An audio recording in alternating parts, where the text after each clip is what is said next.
दीप प्रज्वलन करते हुए कार्यक्रम का शुभारंभ कर रहे हैं जिलाधिकारी महोदय। ठीक सर। और हमारे बीच में जो हमारी आंगनबाड़ी कार्यकर्त्री आई हुई हैं पहले या सहायिकाएं आई हुई हैं, वो सब भी कार्यक्रम का दीप प्रज्वलन करके शुभारंभ कर रहे हैं।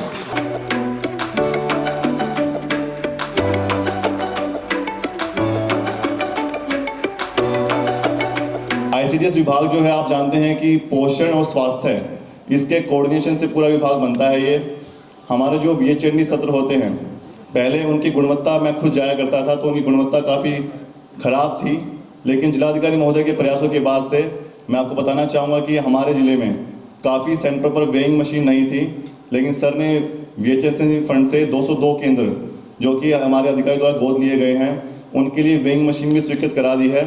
तो अभी सभी केंद्रों में वेइंग मशीन हो जाएगी। इन्फेंटोमीटर हमें शासन के द्वारा मिल चुके हैं 1600। बीएचएनसी फंड से हमें इन्फेंटोमीटर और वेइंग मशीन मिल चुके हैं। लेकिन अब जो हमारी आंगनवाड़ी कार्यकर्त्री हैं, अब आप सबका ये दायित्व बनता है कि हमारा बांदा जिला कुपोषण मुक्त हो। आप जितने भी हमारे बच्चे होते हैं, हमने सबका वजन करा दिया है। तो अति कुपोषित बच्चे हैं या बच्चा लाल में है या पीली में है, हमें सबको हरी श्रेणी में लेके आना है। जिस आंगनवाड़ी के यहाँ पर जितने भी सैम बच्चे हैं, आप सबको लाइन अप कर लीजिए, एक रजिस्टर में उसको नोट डाउन कर लीजिए कि मेरे यहाँ पर इतने अति कुपोषित बच्चे हैं, और उसका एक टाइमलाइन लीजिए आप कि मुझे 2 महीने में या 3 महीने में इन सब बच्चों को इससे बाहर लेकर आना है। तब हम कुपोषण से लड़ाई में इन बच्चों को इनसे बाहर लेके आ पाएंगे। अभी हम एक नया हमने सोचा है कि जो हमारे बच्चे अति कुपोषित हैं उनको हम जिले में लेकर आया करेंगे आरबीएस की टीम द्वारा। और हमारे यहाँ पर जिले में 3 पीडियाट्रिशियन हैं, तो हमारा ये प्लान है कि डेली यहाँ पर लगभग 50 बच्चे आएँ और जो हमारे पीडियाट्रिशियन है वो उनका फॉलोअप करें कि इन बच्चों को क्या ज़रूरतें हैं क्या नहीं है। अभी लाइव स्ट्रीमिंग जो कार्यक्रम आज माननीय मुख्यमंत्री जी द्वारा होने जा रहा है, उसमें माननीय मुख्यमंत्री जी आपसे संवाद करेंगे कि आंगनवाड़ी का क्या रोल रहता है और आंगनवाड़ी कैसे पोषण और स्वास्थ्य के क्षेत्र में हमारे बच्चे हैं, गर्भवती महिलाएं हैं, किशोरी बालिकाएं हैं, उनके लिए कैसे अच्छे से काम कर सकते हैं। प्रशासन पोषण पाठन अभियान के बारे में शायद आपने सुना होगा, जिसके द्वारा 101 अधिकारी हमारे गाँव में जाते हैं बुधवार को, शनिवार को जब वीएचएनडी डे होता है, और 202 आंगनवाड़ी केंद्रों पर लगातार पूरा उसका अनुश्रवण करते हैं कि कैसे वहाँ पर ड्यू लिस्ट अच्छे से बनती है नहीं बनती है, सारी वेइंग मशीन जितनी भी हमारी जांचें होती हैं वो अच्छे से हो रही नहीं हो रही हैं। तो इससे काफ़ी इफेक्ट आया है। और हमारी जो गर्भवती महिलाएं हैं, अगर हम उनको पहले से देख लेंगे तो बच्चा कुपोषित पैदा ही नहीं होगा, क्योंकि अगर डिलीवरी से पहले अब उसका पूरा हम पोषण का ध्यान रखते हैं, उसकी सब जाँचें करते हैं, तो हम इससे कुपोषण से जीत जाएंगे। अभी बहुत जल्द ही माननीय मुख्यमंत्री जी का भी उद्बोधन होगा। इससे पहले मैं सर की अनुमति से करना चाहूंगा कि पहले इन्फेंटोमीटर वितरण करा देते हैं। तो ऊपर आ जाए जिनके नाम बोल रहा हूं: किरण सेठी, श्रीमती रेखा राजपूत, गायत्री गुप्ता, निर्मला देवी, सलमा।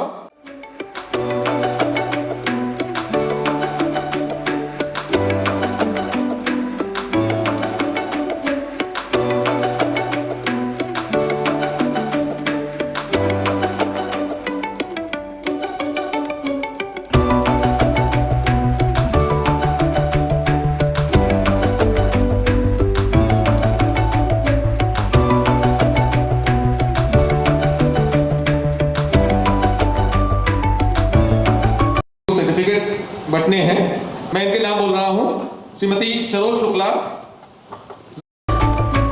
इसके बाद में रत्ना मिश्रा जी आ जाए।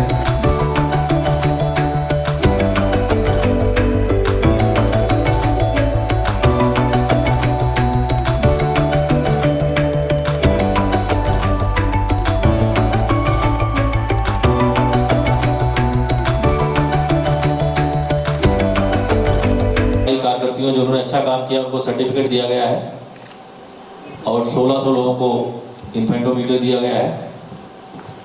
आप सब ग्रामीण क्षेत्र में पोषण के संबंध में बहुत महत्वपूर्ण काम कर रही हैं और बिना आपके सहयोग के, आपके परिश्रम के जनपद बांदा कुपोषण से मुक्त नहीं हो सकता है।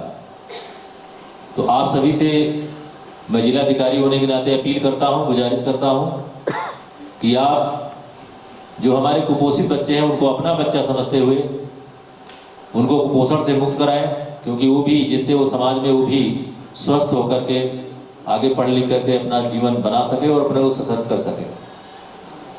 आप ग्रामीण के सुदूर अंचलों से इस जाड़े में आई हैं। मुझे महसूस है, मैं आप सभी को इसके लिए आज जो आपका आंगनबाड़ी कार्यकर्ती और सहायिका का सम्मेलन है, इसके लिए आपको बधाई देता हूं। जैसा कि हमारे जॉइंट मजिस्ट्रेट जो आपके DPO ICDS भी हैं, उन्होंने बताया कि जनपद में कई कार्यक्रम हम लोगों के द्वारा बच्चियों को, बालिकाओं को, महिलाओं को सशक्त करने के लिए चलाए जा रहे हैं। उसमें एक नबेली बुंदेली का नाम लिया।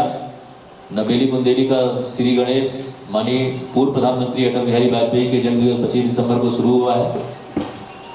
अब आपको पता भी होगा कि आज जहां भी हमारी बच्ची जन्म ले रही है, चाहे वो गांव में जन्म ले रही हो, सरकारी अस्पताल में जन्म ले रही हो, नर्सिंग होम में जन्म ले रही हो, टाउन एरिया नगर पालिका में जन्म ले रही हो, वहाँ हमारा कोई न कोई अधिकारी, कोई न कोई जनप्रतिनिधि पहुँच करके केक काट कर उसका जन्मोत्सव मनाया जा रहा है। इसके अलावा उनको जो बच्ची की बहुत सारी सुविधाएं हैं, जैसे कन्या सुमंगला योजना आप जानती हैं, कन्या सुमंगला योजना का उसका लाभ उसको दिलाया जा रहा है।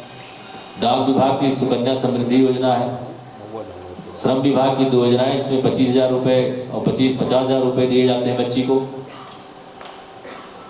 प्रधानमंत्री मातृत्व वंदना योजना, इसमें 2,000 बच्ची को दिए जाते हैं। तो उसके खाते में जमीन समय से कोशिश हो रही कि समय से उसकी बच्ची के नाम से उसके जो माता पिता नेचुरल गार्जियन है उनको फिक्स हो जाए। उसके अलावा जो उसके माता पिता हैं उनको सरकार की, राज्य सरकार या केंद्र सरकार की जो बहुत सारी योजनाएं हैं, जैसे उज्ज्वला योजना है, उजाला योजना है, राशन कार्ड की योजना है, प्रधानमंत्री योजना, प्रधानमंत्री आवास योजना, मुख्यमंत्री आवास योजना, बहुत सारी योजनाएं केंद्र राज्य सरकार की हैं जो उनके माता पिता को या तो मिली नहीं है, अगर मिली है तो विलंब से मिली है या किसी कारण से रुक गई है। तो उनको माता पिता को भी दिलाने की कोशिश की जा रही है कि सारी योजनाएं जो उनको अभी तक नहीं मिल जाए, जिससे लगे कि नहीं, जब ये बच्ची पैदा हुई है तभी योजनाओं की बरसात हो रही है और ये बच्ची हमारे लिए देवी है, हमारे लिए एंजिल है, हमारे लिए परी है। इसके आने से बहुत सारी योजनाओं का लाभ हमें मिला है। जो हमारे कुपोषित बच्चों को सुपोषित करने के लिए हम लोगों ने स्कीम चलाई है, प्रशासन पोषण पाठन अभियान। उसमें से पोषण एक बिंदु है।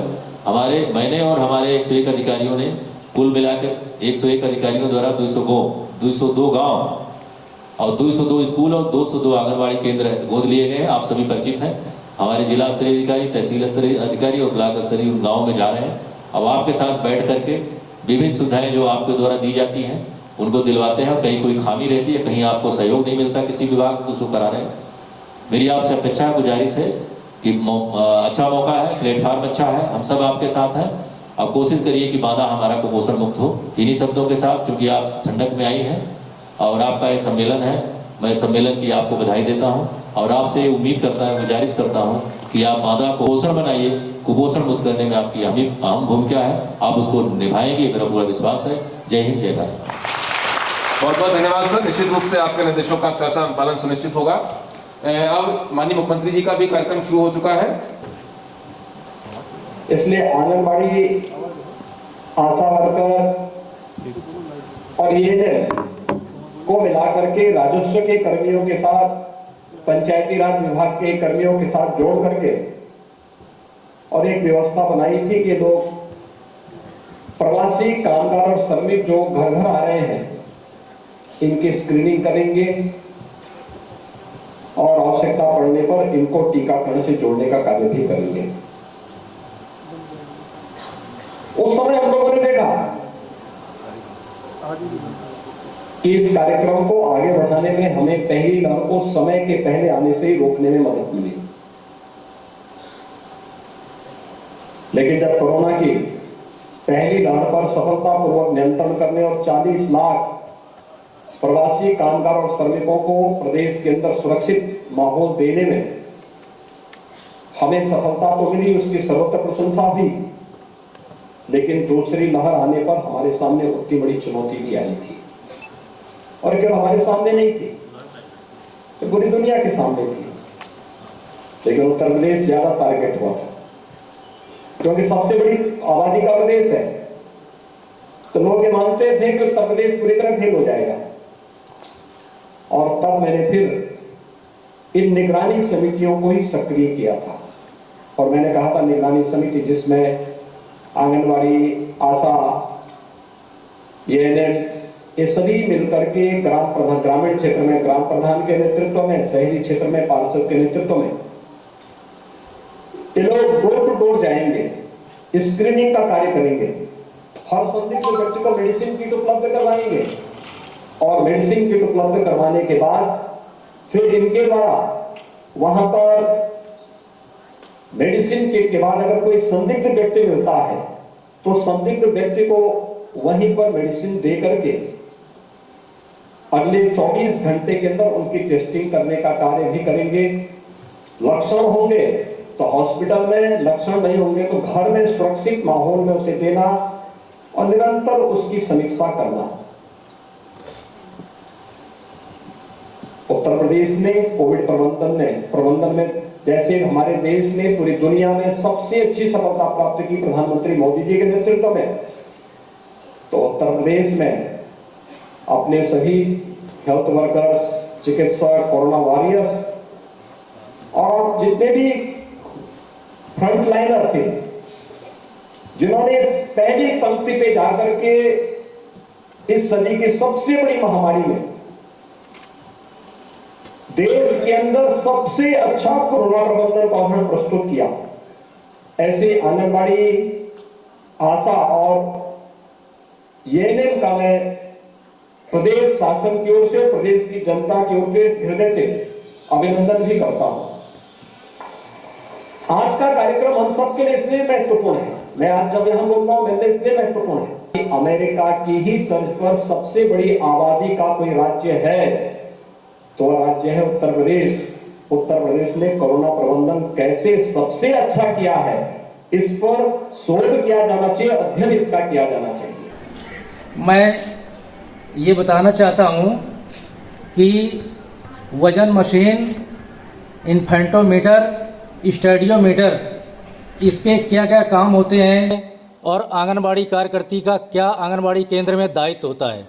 यदि बच्चा लाल श्रेणी में है तो इसका मतलब है कि बच्चा हमारा कुपोषित है, अति कुपोषित है और उसको हमें सामुदायिक प्रबंधन के साथ साथ चिकित्सकीय प्रबंधन की भी आवश्यकता है।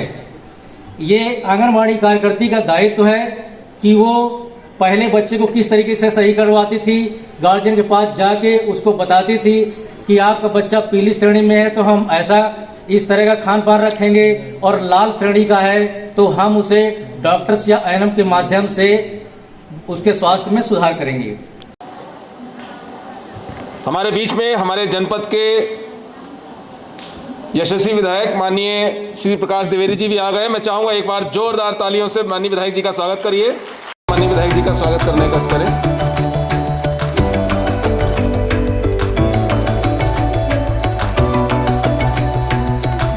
आए और हम लोगों को आशीर्वाद दें। माननीय विधायक। तो सरकार ने अगर ये कहा है सबका साथ सबका विकास, तो उसके पीछे मंशा की सभी क्षेत्रों में परस्पर दृष्टि है। उद्देश्य की आप लोगों को भी आधुनिक टेक्नोलॉजी से कनेक्ट किया जाए। कोरोना जैसी वैश्विक महामारी के बावजूद भी सरकार ने कर्मचारियों के मद पे कोई कटौती नहीं की। तो बात सही है कि बहुत सारे जो अधिकारी कर्मचारी संगठन थे उन्होंने उस आर्थिक संकट और एक जो पूरे देश में जिस तरीके से भाई जब चीजें लाख हो जाएंगी, लॉकडाउन सब बंद, तो आपके तो वेतनों का मीटर चल रहा है ना।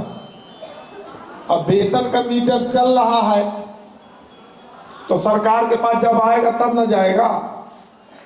उन परिस्थितियों में भी सरकार प्रतिबद्ध रही कि हमारे जो अपने छोटे कर्मचारी हैं, अधिकारी हैं, तो वो उन लोगों की आजीविका, उनका हक सुरक्षित रहे। और अन्य मदों से बड़ी व्यापक कटौती हुई। हम लोगों की मंशा की जब हम लोग भी अपनी नैतिक कर्तव्यों के प्रति और जो हम लोगों को कर्तव्य मिले हैं जिनके लिए आप हैं, अगर थोड़ा सा भी अंश आप लोगों का सकारात्मक रूप से उस दिशा में पहल करेगा तो एक परिवर्तन आएगा। आज भी मुख्यतः जिस काम के लिए आप लोग हैं तो आप लोगों की भी समाज में एक बड़ी भूमिका है और उसी के क्रम में सरकार ने इस दायित्व पर आप लोगों को रखा है। तो आज के इस कार्यक्रम में आपकी उपस्थिति और इस कार्यक्रम के आयोजक अपने चूंकि विभाग के का दायित्व भी है उनके पास श्री ज्वाइंट मजिस्ट्रेट सुधीर कुमार जी, बघेल जी और डीपीओ की पूरी टीम, सभी अधिकारी कर्मचारीगण और सम्मुख आप सभी जितनी आंगनबाड़ी कार्यकर्ती हैं, सहायिका हैं, इस सम्मेलन में सबका मैं अपनी तरफ से, सरकार की तरफ से आप सभी लोगों का बहुत बहुत धन्यवाद देता हूं, वंदन करता हूं, अभिनंदन करता हूं इस आशय के साथ कि जिस मंशा के अनुरूप ये स्ट्रीमिंग एंड इन्फेंटोमीटर आप लोगों को मिला है, तो जिस प्रयोग के लिए मिला है, एक बार पुनः आप लोगों का ढेरों शुभकामनाएं और बधाइयों सहित अपनी बात समाप्त करता हूं। बहुत बहुत धन्यवाद सर, आपने हमारे इस कार्यक्रम के लिए अपना समय दिया।